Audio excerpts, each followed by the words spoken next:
Pernah ngerasa nggak sih dompet tiba-tiba tipis padahal kayaknya baru kemarin gajian? Kamu nggak sendirian. Apalagi buat kita-kita nih Gen Z, godaan di dunia digital tuh kayaknya nggak ada habisnya.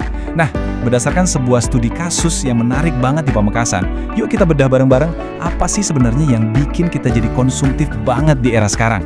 Semuanya kan berawal dari sini ya.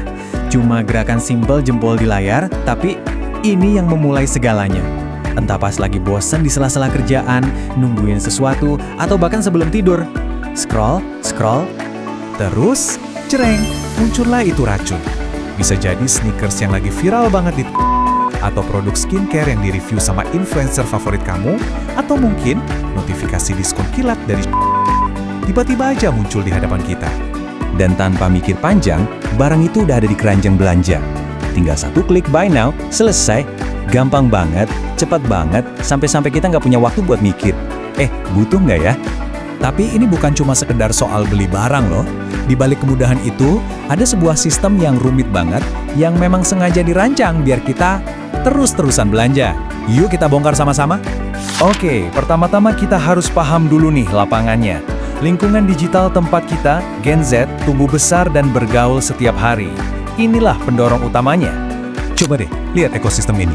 Semua elemennya tuh didesain buat ngilangin semua hambatan buat belanja.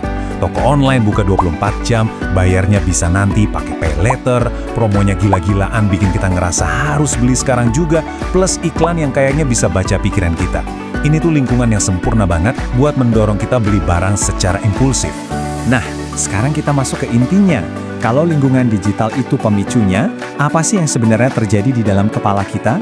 Studi ini nemuin beberapa pendorong psikologis yang kuat banget. Yang pertama, hedonisme. Simpelnya, ini tuh soal nyari kesenangan. Rasa happy pas unboxing paket, perasaan puas punya barang baru yang lagi ngetren. Jadi di sini belanja itu tujuannya ya buat seneng-seneng, bukan lagi karena butuh sama barangnya.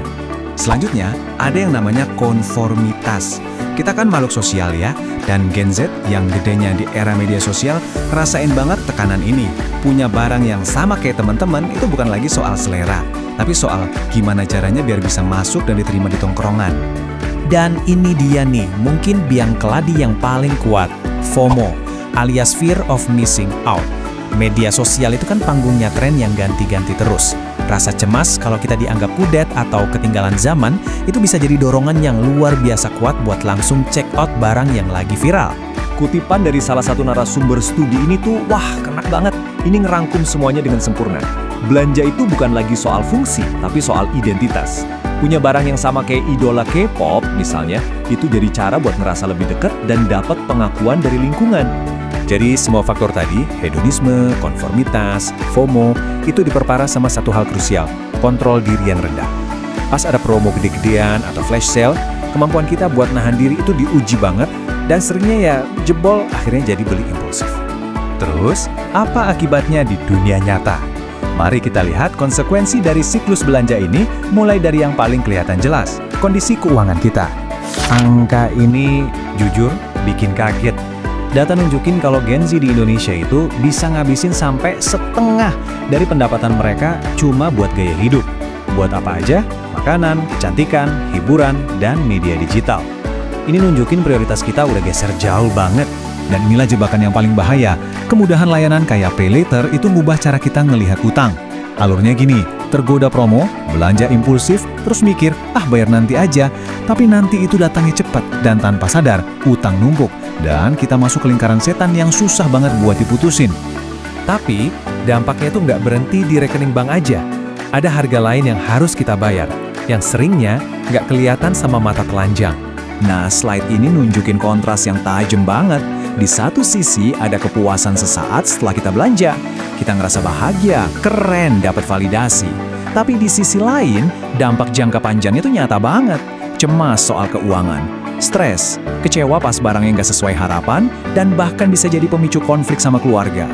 Studi kasus di Pamekasan ini ngejelasin lebih dalam lagi.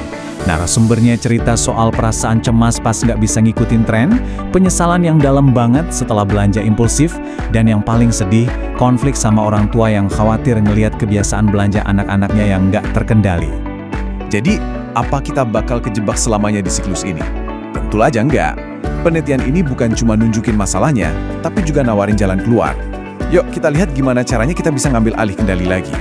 Kuncinya ada di sini. Pertama, bangun kesadaran finansial, biar kita bisa bedain mana keinginan dan mana kebutuhan.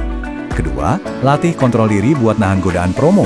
Ketiga, pahami kalau setiap pembelian itu ada konsekuensi jangka panjangnya. Dan yang paling penting, semua ini butuh fondasi pendidikan keuangan yang benar dan efektif. Jadi, setelah kita ngobrolin semua ini, ada satu pertanyaan penting yang perlu kita tanyain ke diri sendiri sebelum klik tombol Buy Now lagi. Barang ini beneran kebutuhan atau cuma keinginan sesaat yang dipicu sama tren? Jawabannya ada di tangan kamu sendiri.